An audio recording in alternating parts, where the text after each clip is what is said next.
Hello students, अस्सलाम वालेकुम and good morning. आज हम फील्ड्स ऑफ बायोलॉजी में number 6 field that is parasitology उसको डिस्कस करेंगे। So number 6 field is parasitology.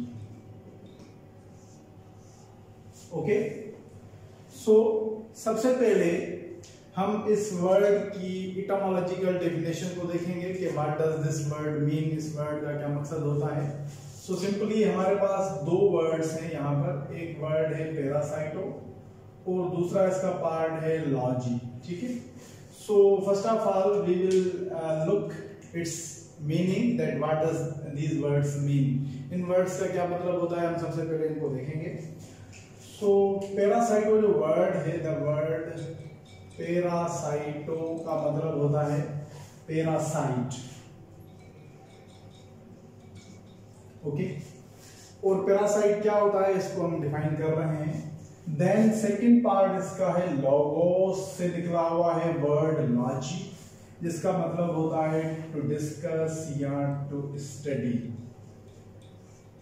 Okay, so etymological definition के हिसाब से या एटामोलॉजिकल मीनिंग के हिसाब से हमारे पास इसकी जो डेफिनेशन बनेगी पैरासाइटोलॉजी की, definition would be study of the parasite. Okay, so what is the parasitology? Study of parasite. So here we write study of parasite is known as parasitology. Okay, so अब यहां पर question arise होता है कि ये जो हम word लिख रहे हैं पैरासाइट, इसका क्या मतलब होता है।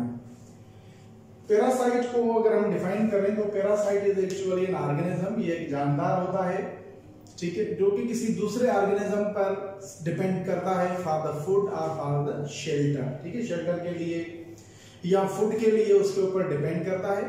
एंड अल्टीमेटली उस ऑर्गेनिज्म को, जो उसका होस्ट ऑर्गेनिज्म होगा यानी दूसरा, उसको कोई ना कोई डैमेज, कोई ना कोई डिजीज, ठीक है, या कोई ना कोई डिफेक्ट उसके अंदर पैदा करता है। That is why the organism is called as parasite. ठीक, सो हम यहां पर लिखेंगे parasite an organism which lives in or on। ठीक है, अब यहां पे मैंने लिखा है इन और ऑन, इसका मतलब होता है या तो वो होस्ट ऑर्गेनिज्म की बॉडी के अंदर रहेगा इन, या उसके ऊपर रहेगा, स्किन के ऊपर रहेगा। So an organism which lives in or on host organism या एन अदर ऑर्गेनिज्म। ठीक है, तो हम यहां पर लिखेंगे, होस्ट को हम यहां पर अभी मिला रहे हैं, हम लिखेंगे which lives in or on an other organism। ठीक है, अब यहां पे क्या होगा, एक जानदार N organism which lives in or on an other organism, यानी दूसरे ऑर्गेनिज्म के ऊपर डिपेंड करेगा या उसके अंदर या उसके ऊपर रहेगा। ठीक है, for what? For food and shelter. So हम यहां पर लिखेंगे फॉर फूड एंड शेल्टर। ठीक है, फूड और शेल्टर के लिए ये जानदार होस्ट ऑर्गेनिज्म के ऊपर सर्वाइव करेगा। ठीक है, उसके ऊपर डिपेंड करेगा and ultimately it cause damage. ठीक है, तो हम यहां पर लिखेंगे it cause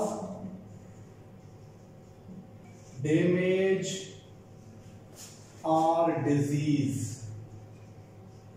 to the host organism।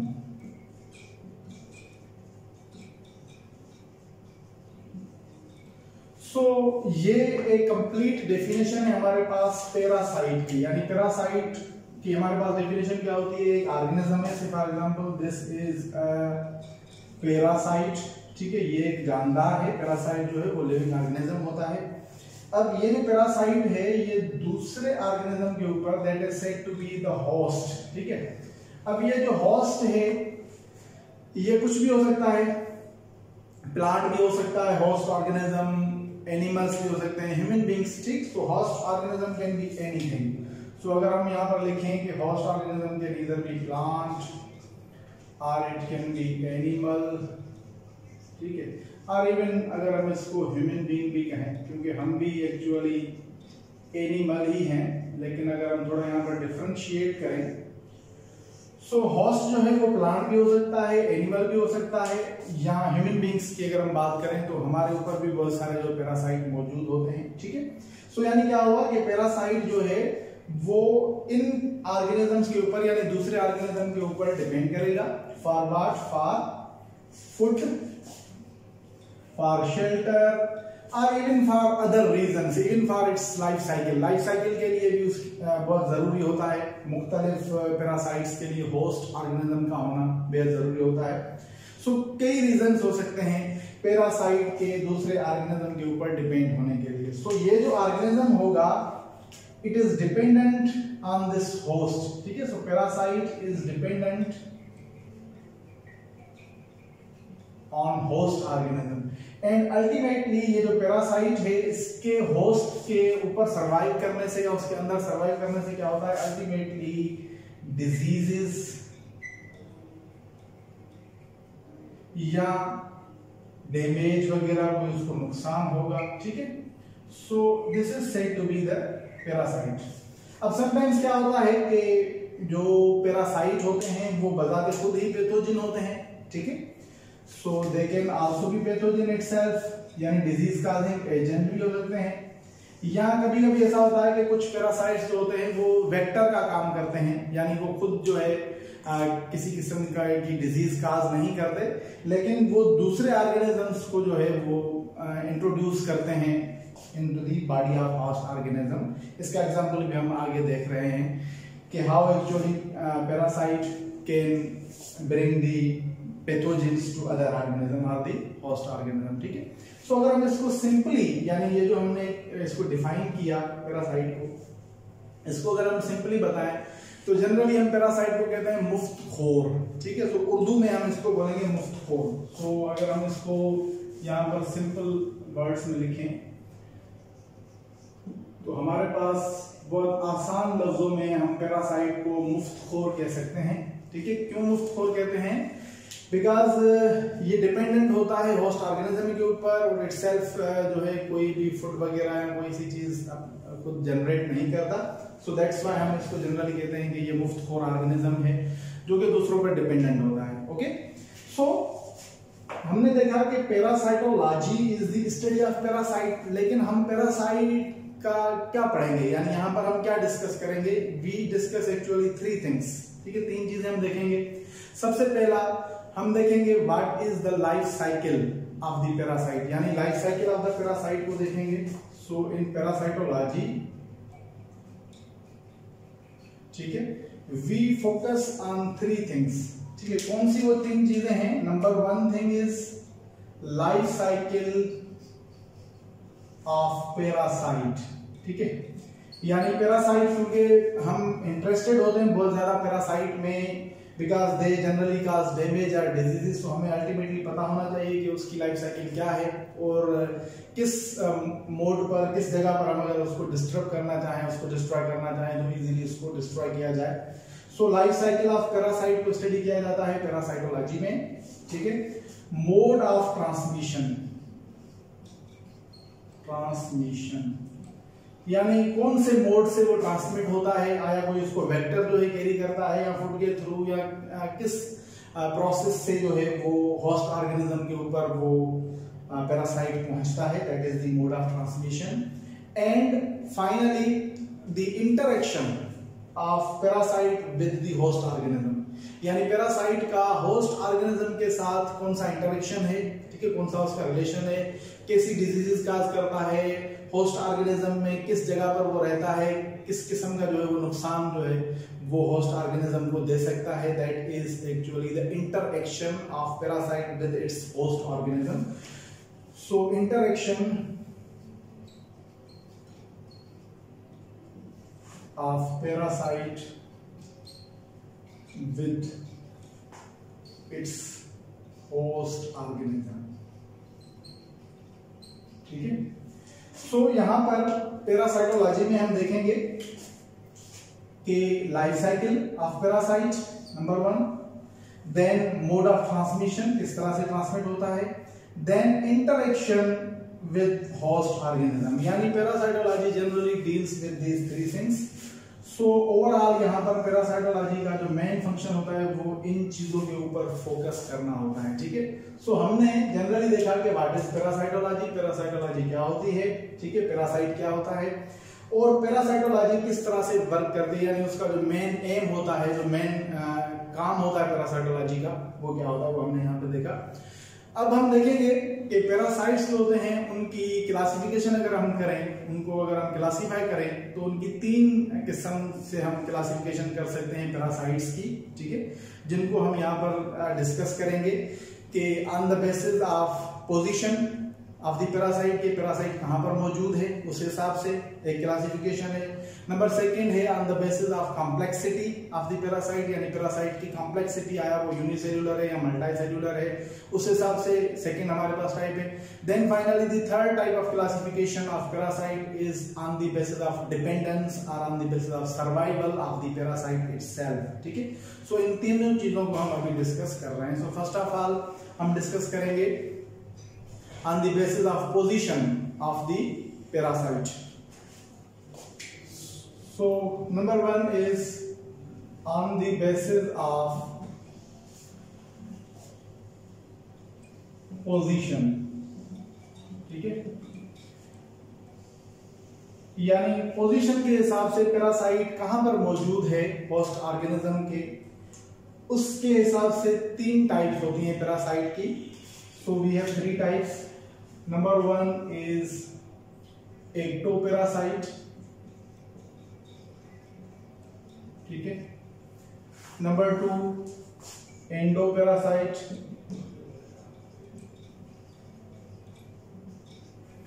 and number 3 intercellular parasite.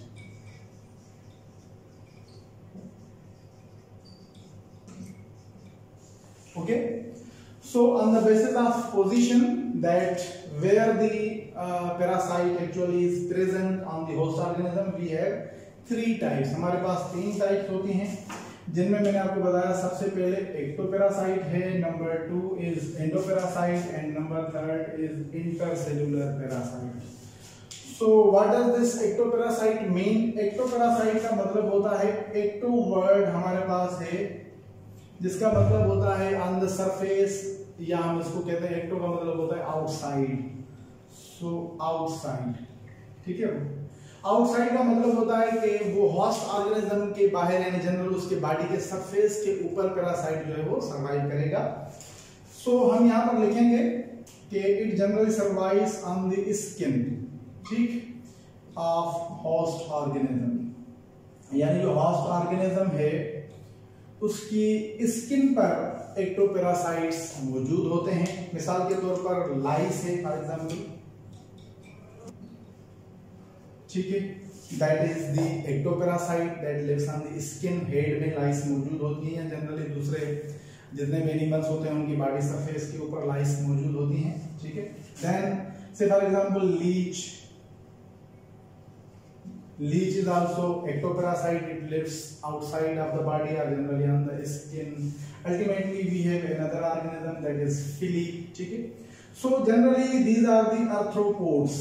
Arthropods जितने भी हैं वो तकरीबन ectoparasites होते हैं, ठीक है। So पोजीशन के हिसाब से ये क्या करते हैं, बॉडी के ऊपर यानी स्किन के ऊपर ये मौजूद होते हैं, ठीक है।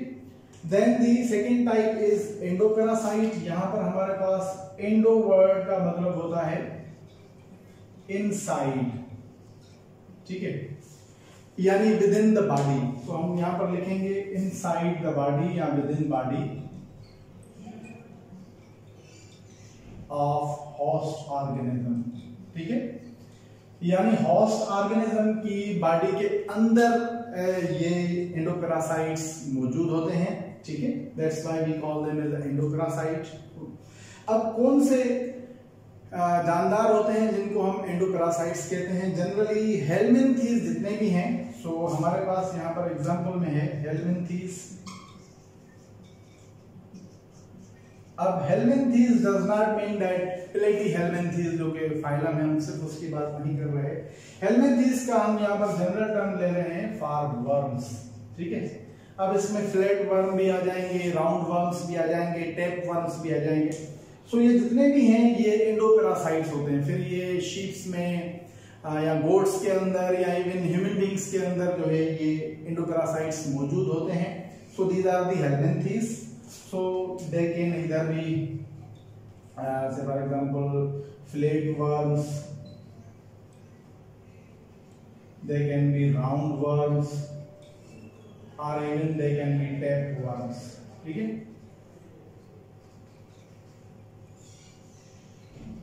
So वो पैरासाइट जो होस्ट ऑर्गेनिज्म की बॉडी के अंदर मौजूद हो, हम उनको एंडोपैरासाइट्स कहते हैं। Then the third type on the basis of position is intercellular parasite. हम यहाँ पर लिखेंगे, देखेंगे कि what is the intercellular parasite. Intercellular का मतलब होता है कि within the cells, यानी these parasites live inside the cells of the host organism. So यहाँ पर intercellular का मतलब होता है inside cell, ठीक है। So अगर हम यहाँ पर सेल ड्रा करें, दिस इज अ सेल, और पैरासाइट जो है वो सेल के अंदर मौजूद है, सेल के अंदर सरवाइव कर रहा है, उसकी जो है ग्रोथ की जो पूरी जो नर्सरी होती है वो सारी की सारी सेल होती है। सो सेल के अंदर अगर ये मौजूद है, say for example this is a parasite that is present within the cell, ठीक है, सेल के अंदर मौजूद है। सो पोजीशन के हिसाब से हम इसको इंटरसेलुलर पैरासाइट कहेंगे। मिसाल के तौर पर हमारे पास बैक्टीरिया इज इंटरसेलुलर पैरासाइट, ठीक है। Plasmodium,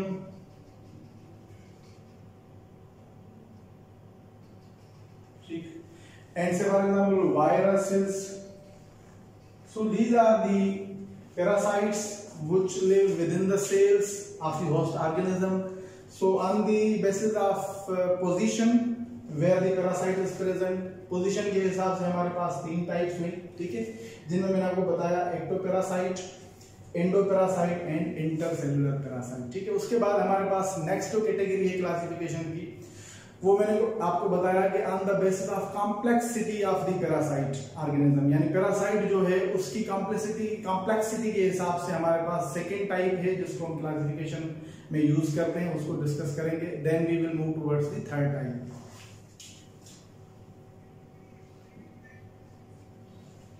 So number second classification of the parasite is on the basis of complexity.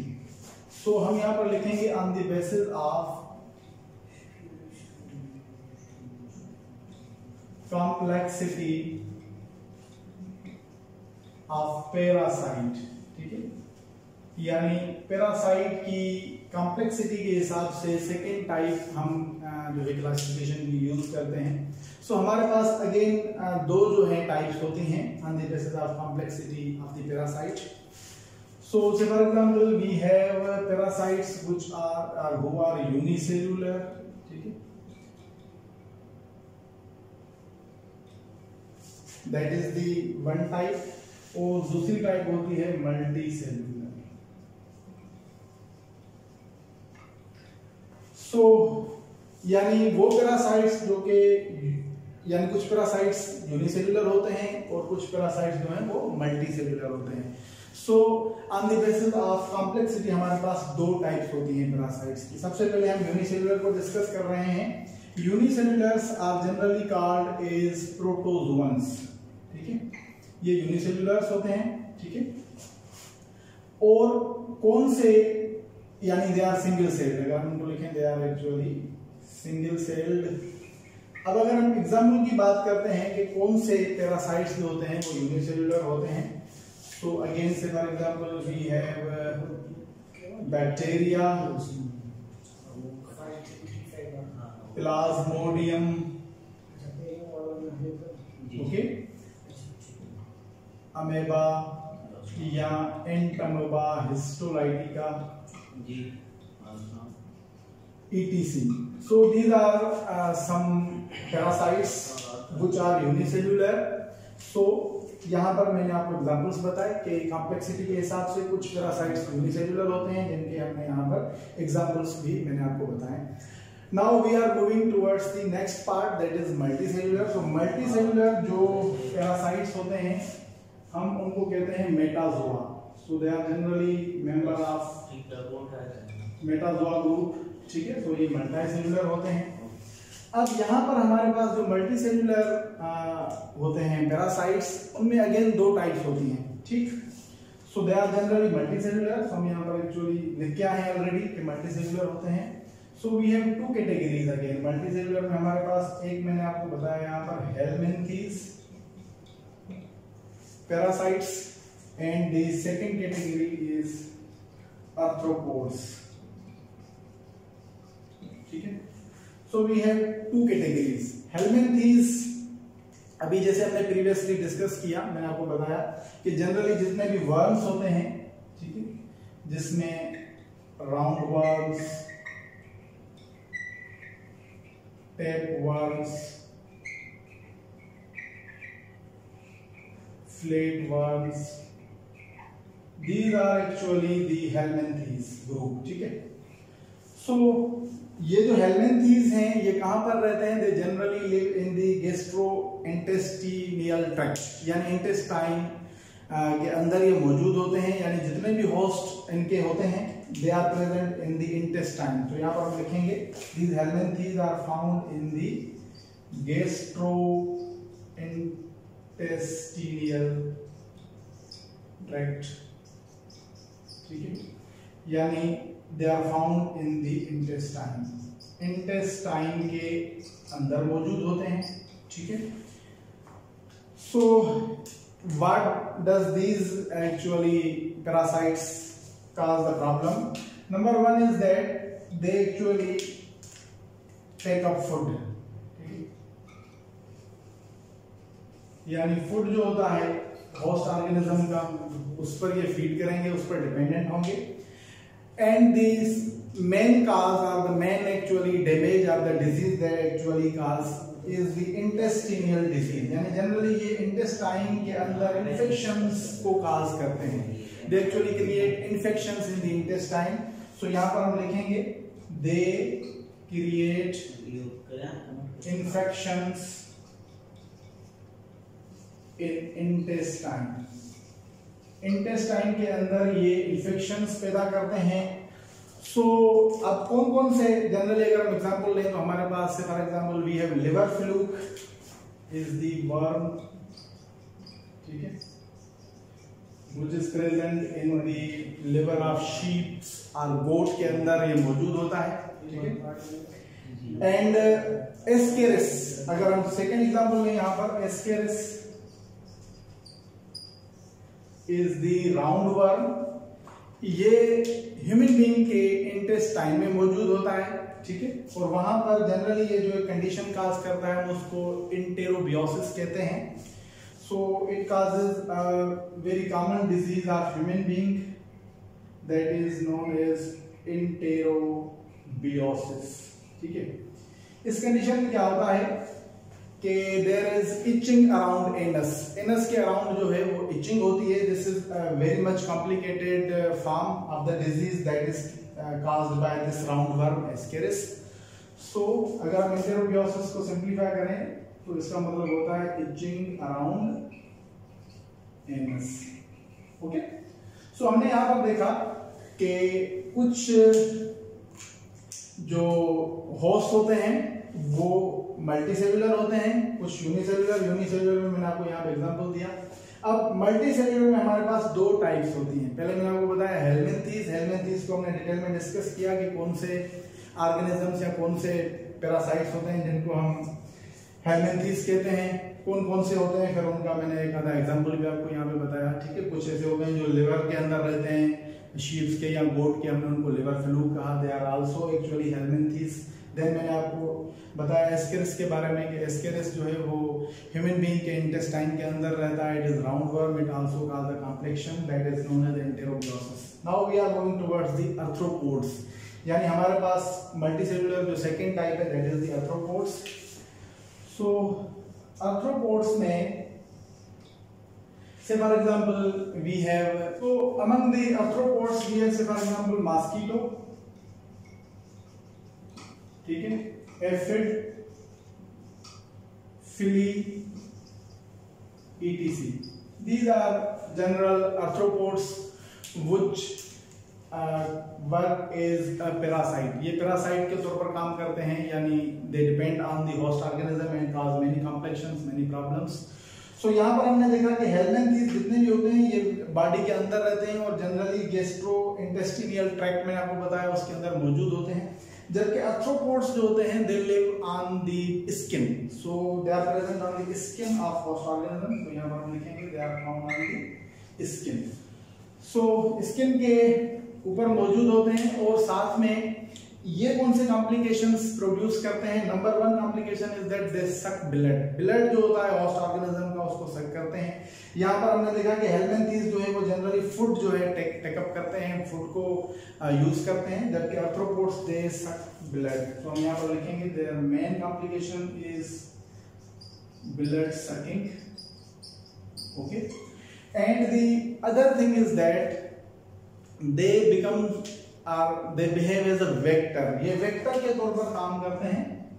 सो यहाँ पर हम देखेंगे कि वेक्टर हम किसको कहते हैं. वेक्टर का मतलब होता है वो जानदार जो कहीं दूसरी एरिया से पैथोजन को कैरी करके होस्ट ऑर्गेनिज्म तक लेकर आए या उसको इंट्रोड्यूस कराए, that is called as vector. जैसा कि हमें पता है यहाँ पर मॉस्किटो की अगर हम बात करते हैं, generally we know mosquito is the best example of vector. ठीक है, मॉस्किटो जो होता है वो वेक्टर के तौर पर काम करता है, जिसके अंदर प्लाज्मोडियम मौजूद होती है और वो प्लाज्मोडियम हमारे ब्लड के अंदर एंटर होती है एंड अल्टीमेटली वी यानी मॉस्किटो से Plasmodium and this Plasmodium causes malaria. ठीक है. सो यहाँ पर मॉस्किटो जो है वो डायरेक्टली पैरासाइट नहीं है, इनडायरेक्ट है हमारे पास, क्योंकि वो खुद डिजीज वगैरह काज नहीं करता, just it sucks the blood. ठीक है, फीमेल मॉस्किटो जो है वो ब्लड को सक करती है, लेकिन वो पैथोजन को कैरी करती है. Now we have plasmodium and other parasite, हम डिस्कस कर चुके हैं. ये यूनिसेलुलर है और इसको हम पैथोजन कहते हैं क्योंकि इसके बॉडी के अंदर इंट्रोड्यूस होने से मलेरिया की डिजीज जो है वो काज होती है. So this is how that on the basis of complexity we have classified the parasite into two categories, unicellular and multicellular. And again multicellular में हमने देखा कि हमारे पास दो टाइप्स हैं जिनमें हेलमिंथीज और आर्थ्रोपोड्स को हमने डिस्कस किया. Now we are going to discuss the last type on the basis of classification of the parasite, that is on the basis of dependence or on the basis of survival of the parasite. Again we have another type that we are going to discuss. So number 3, on the basis of dependence on host organism. Okay, यानी host organism पे depend कितना है parasite, किस तरह से वो उसके ऊपर डिपेंड करता है, या उसका सर्वाइवल जो है वो कैसा है in relation to the host organism. Dependence कहें हम इसको या हम इसको सर्वाइवल कहें तो भी ठीक रहेगा. ठीक है. So on that basis we have actually 2 types. हमारे पास 2 टाइप्स होती हैं, जिनमें एक टाइप होती है हमारे पास ऑब्लिगेट पैरासाइट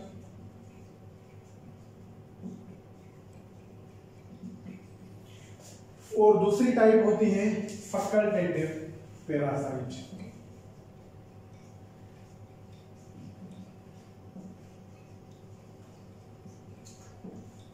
ओके. सो सबसे पहले हम ऑब्लिगेट पैरासाइट की बात करते हैं. ऑब्लिगेट पैरासाइट जो होते हैं they are dependent completely on the host organism, यानी वो होस्ट ऑर्गेनिज्म के ऊपर कंप्लीटली डिपेंड करते हैं. उनको एनी हाउ होस्ट ऑर्गेनिज्म की नीड होती है, that's why they are called as obligate. अगर उनको होस्ट ऑर्गेनिज्म नहीं मिलेगा तो वो सर्वाइव नहीं कर सकते, उनके सर्वाइवल के लिए प्रॉब्लम्स हो जाते हैं. हम डिस्कस करेंगे, एग्जांपल भी देखेंगे कि किस तरह से होता है. तो सबसे पहले हम लिखेंगे दे आर डिपेंडेंट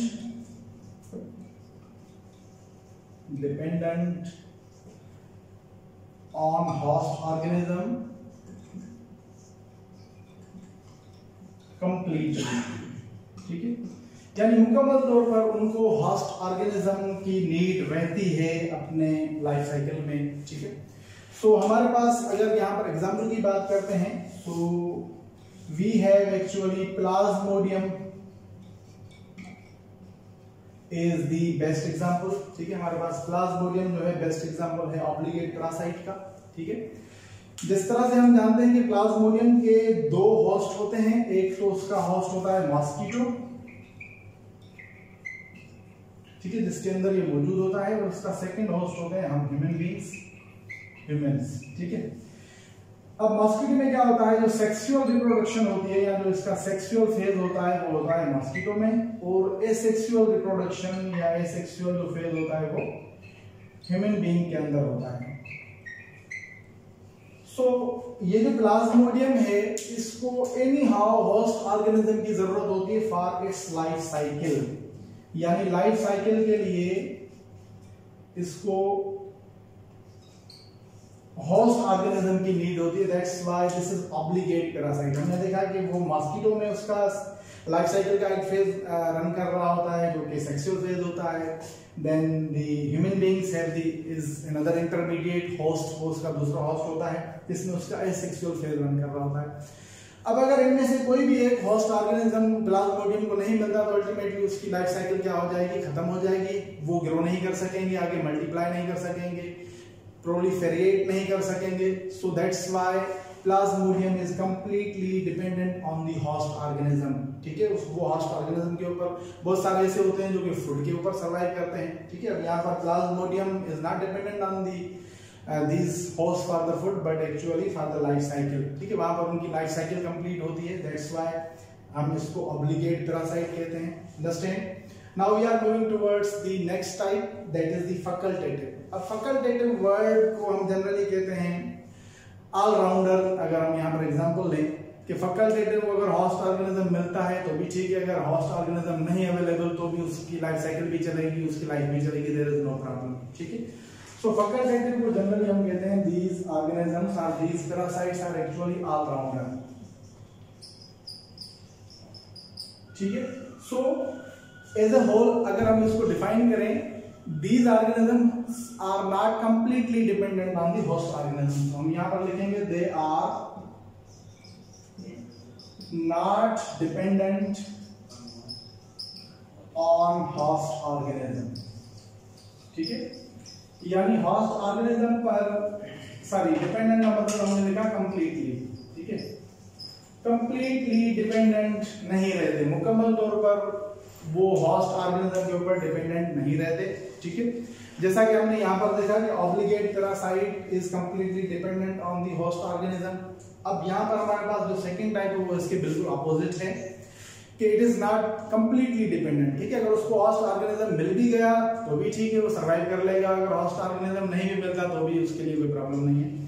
सो यहाँ पर हमारे पास एग्जांपल है नेग्लेरिया। सो अगर हम यहाँ पर एग्जांपल लें, we have a unicellular organism that is known as Naegleria, ठीक। ये एक प्रोटोजोवन है, ठीक है। अब ये ह्यूमन पैरासाइट है, Naegleria is actually human parasite,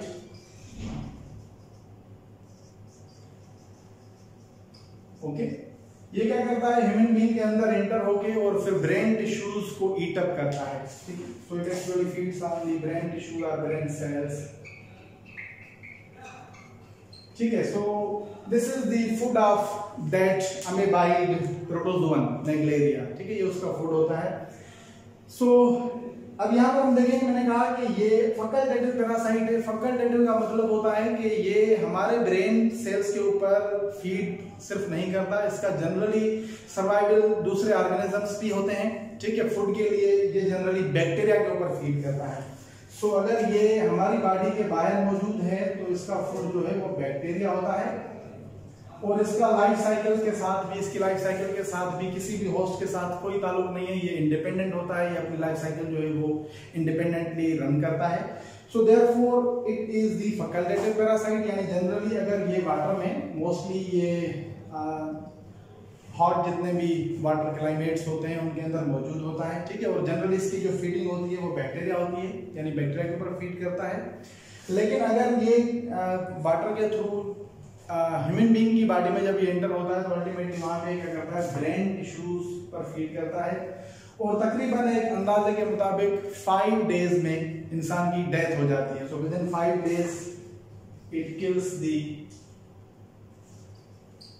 host organism, ठीक है, होस्ट ऑर्गेनिज्म को किल करता है।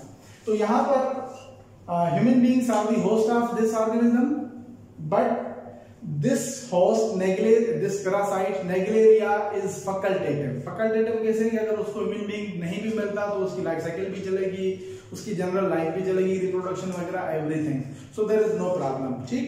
सो we have actually 2 type on the basis of survival और on the basis of dependence of the parasite on the host organism. So यहाँ पर हमने completely discuss कर लिया पैरासाइटोलॉजी को, ठीक है। So in the next video, in the next lecture we will discuss और take up the in other topic of our syllabus. So till then bye bye and thank you. और finally एक message कि आप please मेरे channel को that is train mind scientifically उसको subscribe करें, bell icon जो होता है उसको भी प्रेस करें ताकि आपको नोटिफिकेशन भी मिलते रहें। और दूसरी मेन बात, अगर आपको ये मेरे लेक्चर्स या वीडियोस इंफॉर्मेटिव लगती हैं, अच्छी लगती हैं, तो ज़रूर इसको अपने दोस्तों के साथ शेयर करें ताकि ये इन्फॉर्मेशन उनके पास भी जा सके, वो भी इससे फ़ायदा उठाएं, ठीक है। So again thank you, bye bye.